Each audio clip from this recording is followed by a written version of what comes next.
கர்த்தருக்குள் மிகவும் பிரியமான சகோதர சகோதரிகளே, எனக்கு அருமையான கர்த்தருடைய ஊழியக்காரரே, உங்கள் எல்லாருக்கும் ஆண்டவராக இயேசு கிறிஸ்துவின் இனிய நாமத்தில் என் அன்பின் வாழ்த்துக்களை தெரிவித்துக் கொள்கிறேன். தேவன் தாமே உங்களை அளவில்லாமல் ஆசீர்வதிப்பாராக. தேவ கிருபையும் தேவ சமாதானமும் எந்நாளும் உங்களோடு கொண்டிருப்பதாக.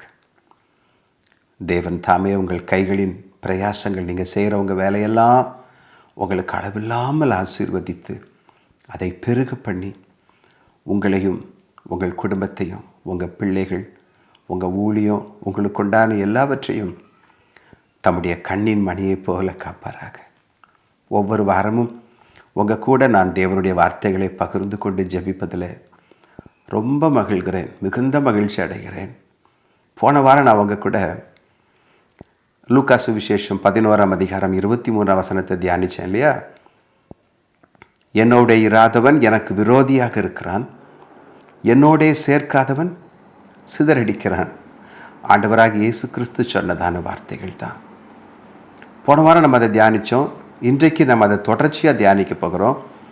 ஒருவேளை கர்த்தருக்கு சித்தமானால் அடுத்த வாரமும் இந்த வசனத்தையே அடிப்படையாக வச்சு தியானிக்கலாம்னு நான் நினைக்கிறேன். ஏன்னா நிறைய ஆழமான தியானத்தை இந்த வசனத்தை கொண்டு நம்ம செய்ய முடியும்னு நான் நம்புகிறேன்.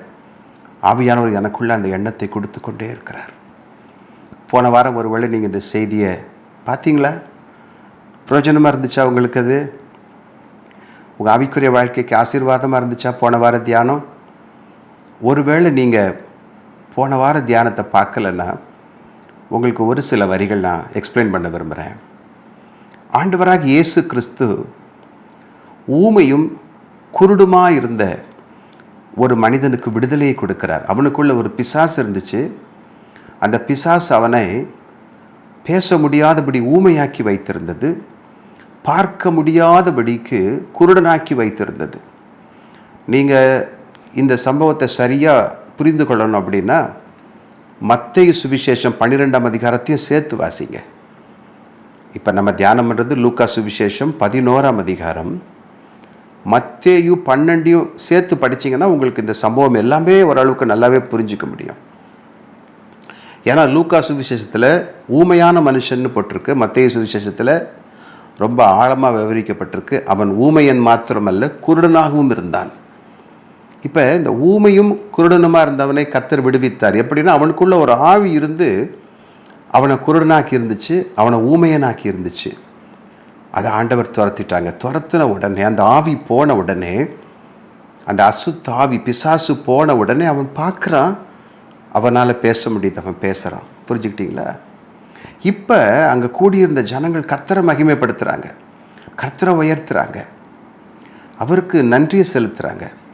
ஆனால் ஒரு சின்ன கூட்டம் அவருக்கு விரோதமாய் பேச ஆரம்பிக்கிறாங்க. பொறாமையினால் அவங்க என்ன சொல்கிறாங்க? இல்லை இல்லை இல்லை, இவர் இந்த பிசாசை கொண்டு தான் துரத்துறாரு, இவர் பிசாசின் தலைவனை கொண்டு பிசாசை துரத்துக்கிறார் அப்படின்னு அவங்க சொல்கிறாங்க. சரியா? அப்போத்தான் ஆண்டவர் இந்த வார்த்தைகள் எல்லாம் பேச ஆரம்பிக்கிறார். நிறைய பேசுகிறாங்க ஆண்டவர். நம்ம போன வாரம் தியானம் பண்ணோம். ஆண்டவர் சொல்கிறாங்க, நான் தேவனுடைய ஆவியினால் பிசாசுகளை துரத்துகிறேன், நீங்கள் பிசாசை கொண்டு பிசாசை துரத்துறேன்னு என்ன மேலே குற்றச்சாட்டுறீங்க. பிசாசு தனக்குள்ளாக பிரிஞ்சிருக்குமா? பிசாசின் ராஜ்யம் அப்படி பிசாசுகள் பிரிந்திருந்தால் அந்த ராஜ்யமே வீணா போகுமே அப்படின்னு சொல்லி பிசாசின் ராஜ்யத்தை குறித்து கர்த்தர் பேசுகிறார். அதன் பின்பு நான் தேவனுடைய ஆவியினால் பிசாசுகளை துரத்துகிறபடியால் தேவனுடைய ராஜ்யம் உங்களிடத்தில் வந்திருக்கிறதேன்னு தேவ ராஜ்யத்தை குறித்தும் ஆண்டவர் பேசுகிறார். 2 ராஜ்யம். ஒன்று மனிதனுடைய ஆத்துமாவை வேட்டையாடுகிற ஆதி முதல் மனுஷ கொலை பாதகனாக இருக்கிற பிசாசின் ராஜ்யம். அதன் முடிவு அழிவு. அது நிலையற்ற ஒரு ராஜ்யம். எரிகிற அக்கினி கடல் பிசாசுக்கும் அவன் தூதர்களுக்கும் அவனை அண்டிக் கொள்ளுகிற பாதை மாறி போன மனிதர்களுக்கும் நியமிக்கப்பட்டிருக்கிறது.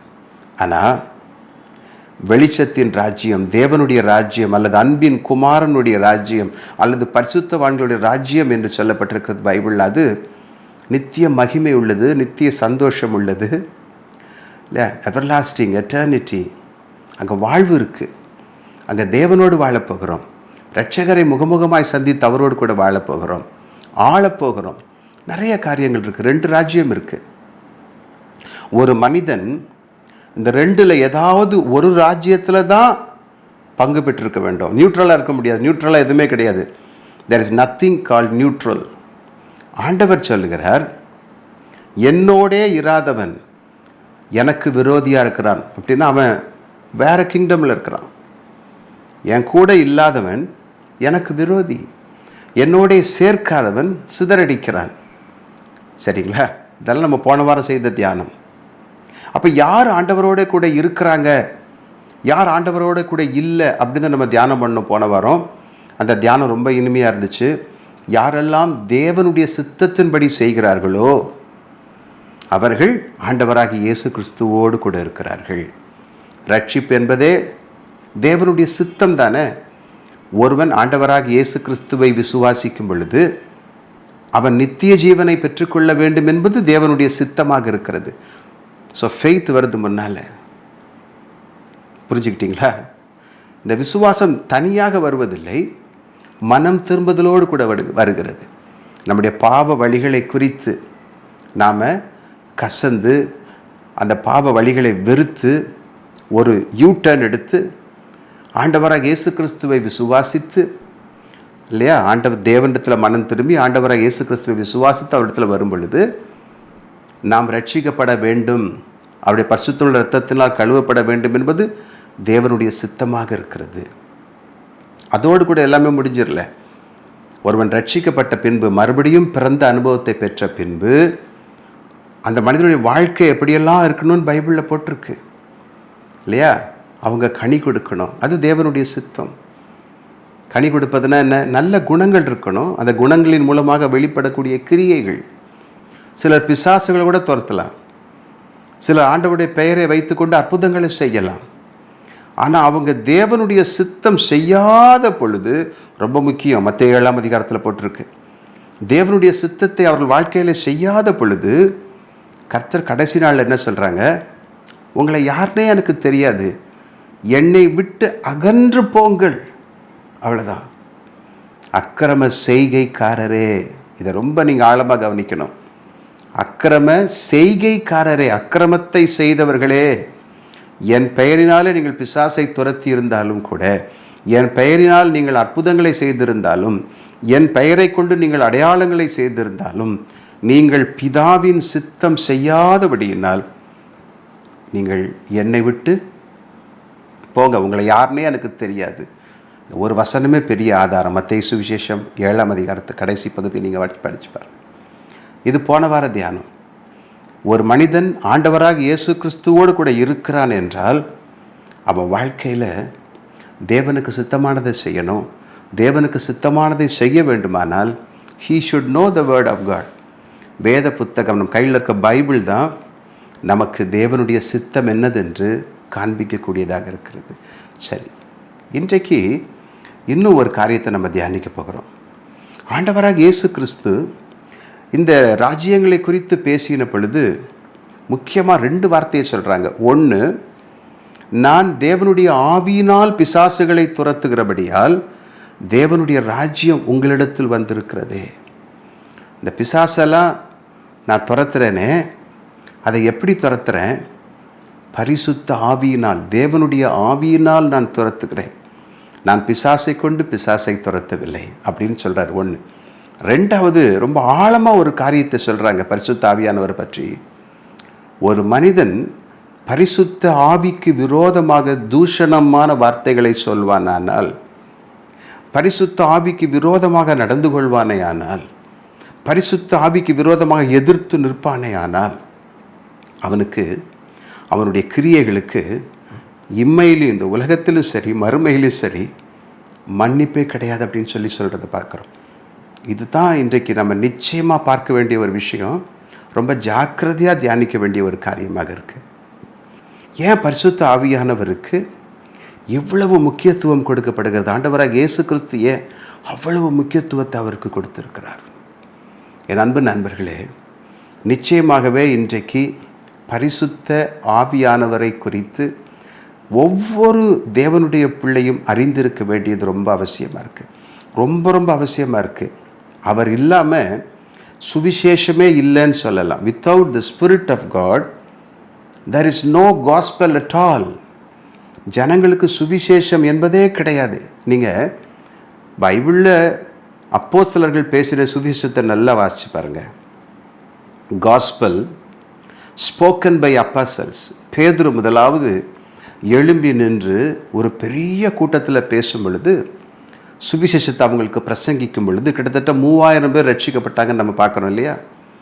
அந்த சுவிசேஷ வார்த்தைகள் நீங்கள் நல்லா கவனித்து பாருங்கள். அதன் ஆரம்பமும் பரிசுத்த ஆவியானவரை பற்றியது தான், அதன் முடிவும் பரிசுத்த ஆவியானவரை பற்றியது தான். ஒரு மனிதன் தேவனிடத்தில் மனம் திரும்ப வேண்டும், ஆண்டவராகிய இயேசு கிறிஸ்துவை விசுவாசிக்க வேண்டும், பரிசுத்த ஆவியை பெற்றுக்கொள்ள வேண்டும். நான் மீண்டும் சொல்கிறேன், தேவனிடத்தில் மனம் திரும்ப வேண்டும். A person should repent. He has to repent and turn towards God. தேவனிடத்தில் ஒருவன் மனம் திரும்ப வேண்டும். God the Father. ஆண்டவராகிய இயேசு கிறிஸ்துவை விசுவாசிக்க வேண்டும். God the Son. பரிசுத்த ஆவியை அவன் தனக்குள்ளாக பெற்றுக்கொள்ள வேண்டும். God the Spirit. புரிஞ்சுக்கிட்டு இருப்பீங்கன்னு நினைக்கிறேன். Trinity. திருத்துவத்தை நாம் விசுவாசிக்கிறோம். நாம் அவரை அறிந்தும் இருக்கிறோம். தேவன் ஒருவரே, ஆனாலும் 3 நபர்களாக இருக்கிறார். நீங்கள் பைபிளை நல்லா படிச்சிங்கன்னா ரோமர் 8ஆம் அதிகாரம் 9ஆம் வசனத்தில் தெளிவாக பவுல் சொல்கிறாரு, கிறிஸ்துவின் ஆவி இல்லாதவன் அவருடையவன் அல்ல. ஒரு மனிதனுக்குள் தேவனுடைய ஆவியாகிய பரிசுத்த ஆவியானவர், கிறிஸ்துவின் ஆவியாகிய பரிசுத்த ஆவியானவர் இல்லாவிட்டால் ஆண்டவருக்கும் அந்த மனிதனுக்கும் சம்பந்தமே இல்லைன்னு சொல்லி எழுதப்பட்டிருக்கு. நான் ஏன் இதை இன்றைக்கு உங்கள் கூட பேசுகிறேன்னா, நிறைய தேவனுடைய பிள்ளைகள், கிறிஸ்தவர்கள் பரிசுத்த ஆவியானவரை குறித்து அறியாமல் இருப்பது தான். சிலர் அவரை ஒரு ஆவின்னு நினைக்கிறாங்க. ஏதோ ஒரு ஸ்பிரிட் போல் இருக்குது, ஒரு ஆவி. சிலர் ஏதோ ஒரு புறாவை போல் இருப்பார் போல் இருக்குது அப்படின்னு நினைக்கிறாங்க. சில பேர் ஏதோ ஒரு காற்று போல் இருக்குது அப்படின்னு நினைக்கிறாங்க.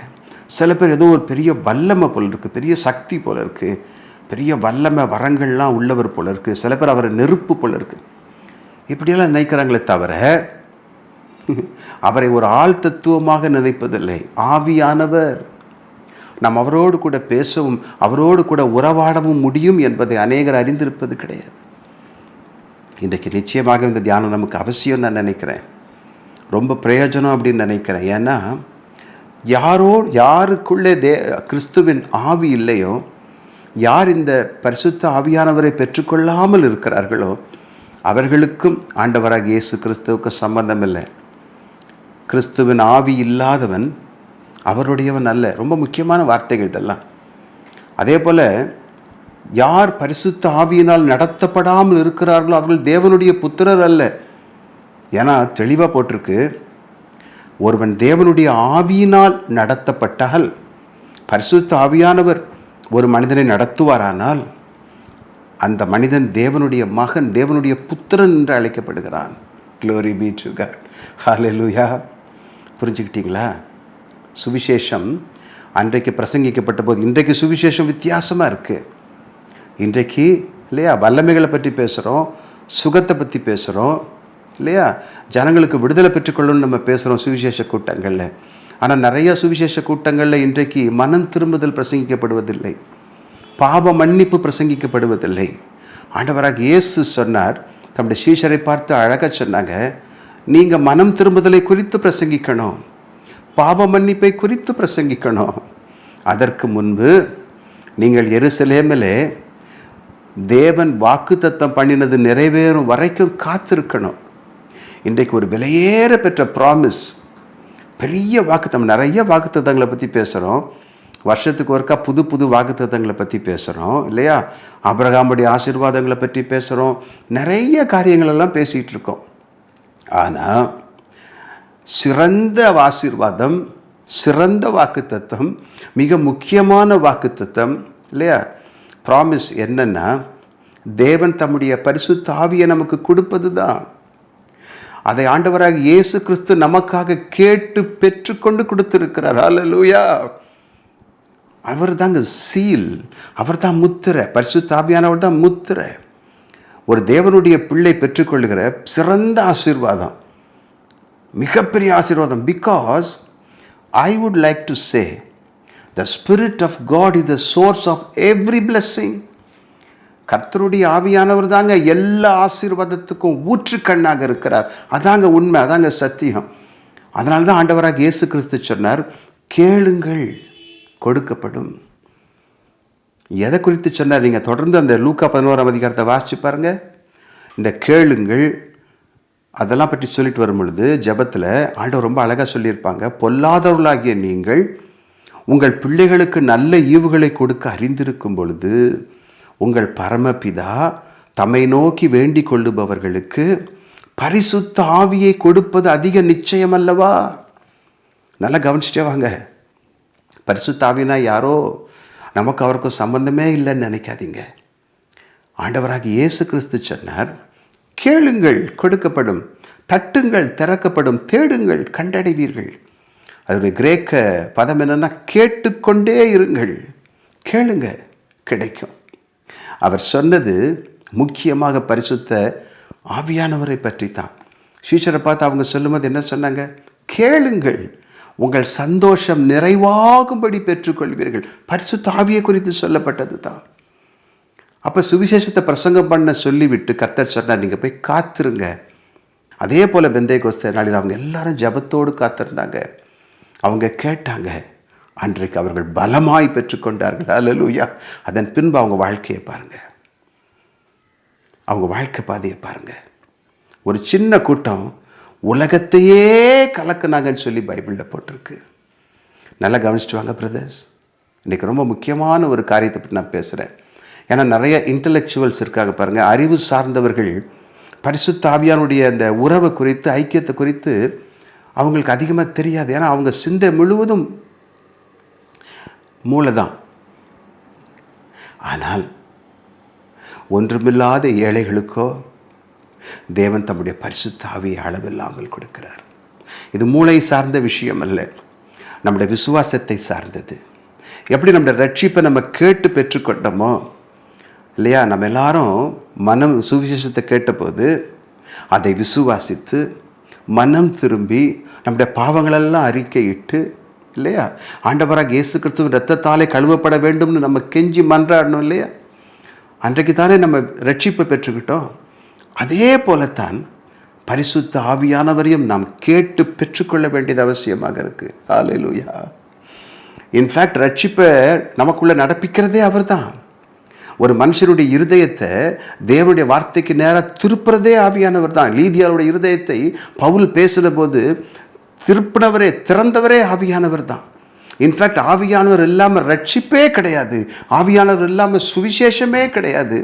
பைபிள்லேருந்து நான் நிறைய பேச முடியும், பேசிக்கிட்டே இருக்கலாம். நம்ம பைபிளில் ரொம்ப அழகாக போட்டிருக்கு. அந்த ஏசாயா 40ஆம் அதிகாரத்தில் தேவனுடைய ஆவியை அளவிட்டவன் யார்? யாரால் அவரை அளவிட முடியும், அல்லது யாரால் அவரை குறித்து பூரணமாக பேச முடியும்? எனக்கு தெரியலை. ஆனால் ஒன்று, அவரை பெற்றுக்கொள்ள வேண்டும் என்று எனக்கு தெரியும்.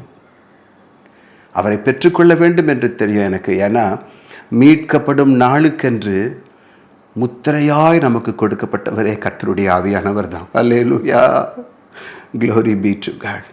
இன்றைக்கான நிறைய ஆண்டவருடைய பிள்ளைகள் அவரை குறித்து அறியாமல் இருக்கிறார்கள், அதனால் கேட்காமல் இருக்கிறார்கள், அதனால் பெற்றுக்கொள்ளாமல் இருக்கிறார்கள்.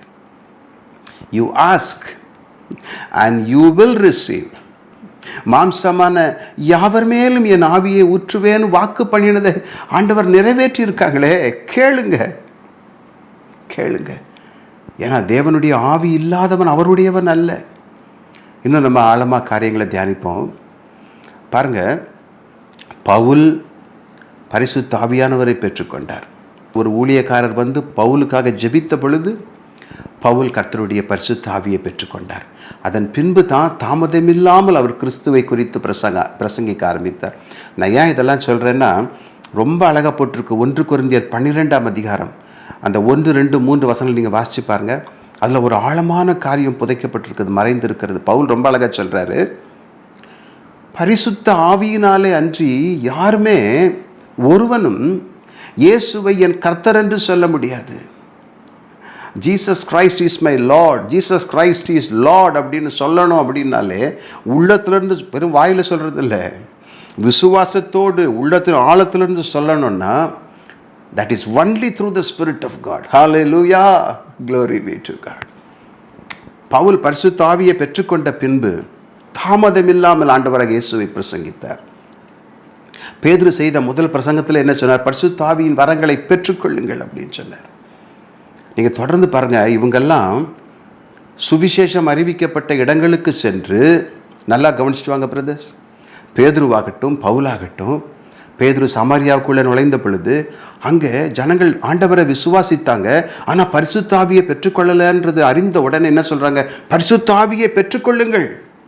You have to receive the spirit of God. அவர் வேணும் உங்களுக்கு அப்படின்னு சொல்லி கைகளை வைத்து ஜெபம் பண்ணாங்க. அங்கே ஜனங்கள் பெற்றுக்கொண்டாங்க. நீங்கள் பெற்றிருக்கிறீங்களா? நீங்கள் பரிசுத்த ஆவியை பெறாமல் இருந்தால் I don't think you belong to Christ Jesus. நீங்கள் கிறிஸ்து இயேசுவுக்கு சொந்தக்காரரா? யோசனை பண்ணுங்கள், பைபிளை நல்லா படிங்க. அதே போல் பவுல் பிரயாணம் பண்ணும்பொழுது எபேசு பட்டணத்துக்கு போகிறாரு. அங்கே ஒரு கூட்ட ஜனங்கள் கர்த்தரை ஆராதனை பண்ணிக்கிட்டு இருக்கிறாங்க. ஆனால் அவங்களுக்குள்ள ஏதோ ஒரு குறை இருக்கிறத அவர் கண்டுபிடிச்சிட்டார். நல்ல ஆராதனை செய்கிறாங்க, ஆண்டவரை பற்றி தான் பேசுகிறாங்க, இயேசுவை பற்றி தான் பேசுகிறாங்க, ரட்சிக்கப்பட்டிருக்காங்க, கர்த்தரை விசுவாசிக்கிறாங்க. ஆனால் அவங்களுக்கு ஒரு குறை இருக்குது. என்னன்னா, அவங்க கர்த்தருடைய ஆவியை பெற்றிருக்கவில்லை. அப்போ அவர் கேட்குறாரு, கர்த்தருடைய பரிசுத்த ஆவியை நீங்கள் பெற்றுக்கிட்டீங்களான்னா அவங்க சொல்கிறாங்க, கர்த்தருடைய ஆவி இருக்கிறதே எங்களுக்கு தெரியாதே. குறைவுள்ள சுவிசேஷம் அங்கே அறிவிக்கப்பட்டிருக்கிறது. அப்போ தான் பவுல் சொல்கிறார், இல்லை நீங்கள் கட்டாயம் கர்த்தருடைய பரிசுத்த ஆவியை பெற்றுக்கொள்ள வேண்டும் என்று சொல்லி அன்றைக்கு அவர்களுக்கு இயேசு கிறிஸ்துவின் நாமத்தினாலே ஞானஸ்நானம் கொடுத்து பரிசுத்த ஆவியை அவர்கள் பெற்றுக்கொள்ளும்படிக்கு ஜெபித்தார். அவர்கள் எல்லார் மேலும் பரிசுத்த ஆவியானவர் இறங்கினார். பேதுரு கொர்நேலியை விட்டு போய் பிரசங்கிக்க ஆரம்பித்த பொழுது அப்போஸ்தலர் 10ஆம் அதிகாரத்தில் எல்லாரும் பரிசுத்த ஆவியானவரை பெற்றுக்கொண்டார்கள். ஹல்லேலூயா. பைபிள் முழுசா நீங்கள் படித்து பாருங்கள். You have to receive. You need the Spirit of God. ஒன்று ரொம்ப ஆழமான ஒரு வசனம், யோவான் சுவிசேஷம் 15ஆம் அதிகாரம் 5ஆம் வசனத்தில் எழுதப்பட்டிருக்கு. ஆண்டவராக இயேசு கிறிஸ்து சொன்னார், என்னை அல்லாமல் உங்களால் ஒன்றுமே செய்ய முடியாது. Without me you can do nothing. பரிசுத்தமாக வாழணும்னு எனக்கு ஆசை. நான் ரட்சிக்கப்பட்டிருக்கிறேன், அந்த ரட்சிப்பில் நிலைத்திருக்கணும்னு எனக்கு ஆசை இருக்குது. யார் கெட்டு போக விரும்புவா? எனக்கு ஆசை இருக்குது. நான் நித்திய ஜீவனுக்குள்ளே பிரவேசிக்கணும், நான் விரும்புகிறேன். அது என்னுடைய தாகம். இனி நான் பாவம் செய்யக்கூடாது, திரும்பி பார்க்கக்கூடாதுன்னு தான் விரும்புகிறேன். அது என் தாகம், என்னுடைய ஆசை, என்னுடைய வாஞ்சை. ஒன்ஸ் நான் ரட்சிக்கப்பட்ட பின்பு, அந்த அனுபவத்தை பெற்ற பின்பு இனி உலகத்து பக்கம் திரும்பக்கூடாது. என் இயேசு தான் எனக்கு எல்லாம்னு சொல்லி அவர் பக்கமாக தான் போக விரும்புகிறேன். ஆனால் என்கிட்ட பலன் இல்லையே, என்கிட்ட பலன் இல்லையே. யோபு சொல்வார், என் பலன் கற்களின் பலனோ, என்கிட்ட பலன் இல்லையே. என் பராக்கிரமமோ என் பலனோ ஒன்றுக்குமே உதவாது போல இருக்கு. சரியா என்னால் ஜெபிக்க கூட முடியலையே. எத்தனை பேர் அதை உணர்ந்திருக்கிறீங்க? பைபிள் ரொம்ப அழகாக சொல்லுது, பரிசுத்த ஆவி உங்களிடத்தில் வரும் பொழுது நீங்கள் பலனடைந்து எனக்கு சாட்சிகளாக இருப்பீர்கள். ஹல்லேலூயா. ரோமர் 8ஆம் அதிகாரம் 26ஆம் வசனத்தை நீங்கள் வாசிச்சு பாருங்க பிரதர்ஸ். நம்ம சரியாக ஜெபிக்கக்கூடிய நமக்கு தெரியாதுன்னு பைபிளில் போட்டிருக்கு. சரியாக எப்படி தேவனை நோக்கி விண்ணப்பம் பண்ணணும்னு கூட நமக்கு தெரியாதுங்க. Without the spirit of God. அவர் நம்முடைய பலவீனங்களிலெல்லாம் நமக்கு உதவி செய்கிறார். கிறிஸ்துவின் ஆவி இல்லாதவன் அவருடையவன் அல்ல. அவர்கிட்ட நிற்க முடியாது, அவர் கூட நிற்க முடியாது. அவர் கூட நிற்கணும்னா உத்தமம் இருக்கணும், உண்மை இருக்கணும், பரிசுத்தம் இருக்கணும், கனி நிறைந்த வாழ்வு இருக்கணும், ஜப ஜீவியம் இருக்கணும், இயேசுவோடு கூட இருக்கணும்னா சாதாரணமான காரியம் இல்லை. ஒரு யுத்த காலத்தில் கர்த்தர் பக்கமாக நின்று யுத்தம் செய்யணும்னா you have to be strengthened. பலத்தினாலும் அல்ல, பராக்கிரமத்தினாலும் அல்ல, என் ஆவியினாலே ஆகும் என்று தேவன் சொல்லி இருக்கிறார். Hallelujah. Receive the spirit of God. அவரை பெற்றுக்கொள்ளுங்கள். அவர் உங்களை பலப்படுத்துவார். உங்களுக்கு சகாயம் பண்ணுவார். தம்முடைய நீதியின் வலது கரத்தினாலே அவர் உங்களை தாங்குவார். நமக்கு பலன் வேணும். we have to be strengthened. அவர் வரும்பொழுது தான் பலன். பாருங்க, நிறைய காரியங்களை நம்ம பேசிக்கிட்டே போகலாம். ஆனால் நமக்கு நேரம் இருக்குமா அப்படின்னு தெரியல. ரொம்ப ஷார்ட்டாக பேசிட்டு போகிறேன். சத்தியத்தை நமக்கு முதலாவது தெளிவாக வெளிப்படுத்துவதே கர்த்தருடைய ஆவியானவர் தான். பைபிள் இருக்கு இல்லையா, பைபிள் நம்முடைய கரங்களில் இருக்கு இல்லையா. எப்படி உங்கள் கரங்களில் வந்திருக்கு? ஆண்டவராக இயேசு கிறிஸ்து சொன்னார், சத்திய ஆவியாகி அவர் வரும் பொழுது சகல சத்தியத்துக்குள்ளும் உங்களை நடத்துவார், என்னுடையதிலிருந்து அவர் எடுத்து உங்களுக்கு போதிப்பார். இல்லை, இதெல்லாம் ஆண்டவராக இயேசு கிறிஸ்து சொன்னது தான். நல்லா கவனிச்சுட்டு வாங்க பிரதர்ஸ் சிஸ்டர்ஸ், நல்லா கவனிச்சுட்டு வாங்க. ஆண்டவராக இயேசு கிறிஸ்து இந்த பூமியிலே வாழ்ந்த நாட்களில் அவர் செய்த அற்புதங்கள், அவர் செய்த அடையாளங்கள் மாத்திரமல்ல, அவர் செய்த பிரசங்கங்கள் ஏராளம் இல்லையா. பரலோக ராஜ்யத்தை குறித்து, ஜனங்களுடைய ரட்சிப்பை குறித்து, நித்திய ஜீவனை குறித்து, நித்திய ராஜ்யத்தை குறித்து அவர் செய்த பிரசங்கங்கள் ஏராளம். கிட்டத்தட்ட 3.5 வருஷம் சீஷர்கள் அவரோடு கூட இருந்தாங்க. ஆனால் அவர் பேசினதையோ என்ன, அவர் சொன்ன காரியங்களையோ அந்த இடத்துல உட்காந்துட்டு யாரும் எழுதிக்கிட்டு இல்லை, நோட்ஸ் எடுக்கலை யாரும், அல்லது அவரே உட்காந்து ஒரு புத்தகத்தை எழுதலை. ஆண்டவர் இயேசு கிறிஸ்து அப்படி செய்யலை. ஆனால் இன்றைக்கு எப்படி நம்ம கையில் இந்த சுவிசேஷ புத்தகங்கள் வந்திருக்கிறது, எப்படி நிருபங்கள்லாம் வந்திருக்கிறது. புதிய ஏற்பாடுனா என்ன? நல்லா யோசனை பண்ணி பாருங்கள். என்றைக்கு பரிசுத்த ஆவியானவர் ஊற்றப்பட்டாரோ அன்றைக்கு சீஷர்கள் நினைவு கூர்றாங்க. பாருங்கள், முதலாவது பெந்தேகோஸ்தே நாளில் எழும்பி நின்று ஆண்டவராக இயேசு கிறிஸ்துவை குறித்து சாட்சி கொடுக்கிறதான பேதுரு எவ்வளவு அழகாக பைபிளை கோட் பண்ணுறார் பாருங்க. சங்கீதத்தில் இவரை குறித்து எழுதியிருப்பதை குறித்தும் தாவீதை குறித்தும் எவ்வளோ பியூட்டிஃபுல்லாக பேசுகிறார் பாருங்க பேதுரு. அந்த ஞானம், அந்த வெளிப்பாடு, அந்த சத்தியத்தின் நிறைவு எப்படி பேதுருக்கிட்ட வந்துச்சு? Only through the spirit of God. புரிஞ்சுக்கிட்டீங்களா? புரிஞ்சுக்கிட்டு வரீங்களா நான் சொல்கிறத? இப்போ சுவிசேஷம் எழுதப்பட்டிருக்கு. மத்தேயு, மார்க்கு, லூக்கா, யோவான், இதெல்லாம் ஆண்டவரை பற்றி எழுதப்பட்டிருக்கு. அது பின்பு வர நிருபங்கள் எல்லாமே ஆண்டவராக இயேசு கிறிஸ்துவை குறித்து தான் எழுதப்பட்டிருக்கு. இந்த மத்தேயு, மார்க்கு, லூக்கா, யோவான் எப்போ எழுதப்பட்டது? ஆண்டவர் உயிரோடு கூட எழும்பி சென்ற பின்பு, பரிசுத்த ஆவியானவர் ஊற்றப்பட்ட பின்பு, இன்னும் அநேக ஆண்டுகள் கழித்து தான் எழுதப்பட்டது. இதெல்லாம் ஆண்டவர் சொன்னதை எழுதி வச்சிருக்கிறாங்க இல்லையா. நல்லா கவனிச்சுட்டு வாங்க. அவர் சொன்னதை, அவர் பேசினதை ஒருவேளை சீஷர்கள் மறந்திருந்தாலும் ஆவியானவர் அதை எடுத்து கொடுத்து அவர்களுக்கு எழுத வைத்திருக்கிறார். ஹல்லேலூயா, க்ளோரி பீ டு. அதான் பவுல் ரொம்ப அழகாக சொல்வார் தீமோத்தேயுக்கு எழுதும் பொழுது, வேத வாக்கியங்கள் எல்லாம் தேவனுடைய பரிசுத்த ஆவியினால் அருளப்பட்டிருக்கிறது. ஹல்லேலூயா, thank you Jesus, thank you Holy Spirit, hallelujah, glory be to God. புரிஞ்சுக்கிட்டீங்களா? சில சமயம் பைபிள் படிக்கும் பொழுது ஒரு சில வார்த்தைகளை வாசிச்சுட்டு இருக்கும்போது அப்படியே உள்ளம் பொங்கும். அதனுடைய ஆழமான அர்த்தம், தெளிவான அர்த்தம் புரியும். அது புரியும் பொழுது கண்கள் கலங்கும். நான்லாம் குதிச்சிருக்கிறேன். சாதாரணமாக படிக்கும்போது அது விளங்காது. எத்தனையோ பேர் பைபிளை படிக்கிறவங்க இருக்கிறாங்க. ஆனால் பரிசுத்த ஆவியானவர் அந்த விளக்கத்தை கொடுக்கும் பொழுது கண்கள் கலங்கிரும், உள்ளத்துக்குள்ள ஒரு புத்துணர்ச்சி வந்துடும். அதுதான் சத்தியத்தை அவர் நமக்கு விளக்கிற விதம். இப்படி அர்த்தம் இருக்கா அதுக்குள்ளே அப்படின்னு நினச்சி பார்க்கும் பொழுது அவ்வளவு சந்தோஷம் பொங்குங்க. ஹல்லேலூயா, க்ளோரி பீ டு காட். அதே போல் பாருங்கள், பிரசங்கம் பண்ணிக்கிட்டு இருப்போம். எத்தனையோ பிரசங்கங்களை பண்ணியிருக்கிறோம். நம்ம பேசுகிறது எல்லாமே நமக்கு நினைவில் இருக்கிறது இல்லை. வசனத்தை தியானிப்போம், ஜெபம் பண்ணுவோம், அதன் பின்பு நம்ம பேச ஆரம்பிப்போம். எத்தனையோ பிரசங்கங்கள் முடிந்த பின்பு ஜனங்கள் ஓடி வந்து என்ன சொல்லுவாங்க, இந்த வார்த்தை என்னோடு கூட பேசிச்சுங்க, என்னை தொட்டுச்சு. 1 மணி நேர பிரசங்கத்தில் ஒரு வார்த்தை என்னை தொட்டுச்சு, எனக்கு இன்றைக்கு அது தேவையாக இருந்துச்சு, நான் அந்த நிலையில் இருந்தேன். அப்போ பேசுனது யார்? நான் இல்லை, நான் பேசலை. எனக்கு அவங்க நிலைமை புரியாது, தெரியாது. ஆனால் இந்த சத்தியத்தை அந்த நேரத்தில் அவங்களுக்கு கொடுத்தது, அவங்க இருதயத்தில் எழுதினது யாருன்னா கர்த்தருடைய பரிசுத்த ஆவியானவர் தான். ஹல்லேலூயா. அவர் அதனால தான் அவர் ஊழியத்துக்கு எஜமானாக இருக்கிறார். ஊழியத்துக்கு எஜமான் கர்த்தருடைய ஆவியானவர் தான். புரிஞ்சு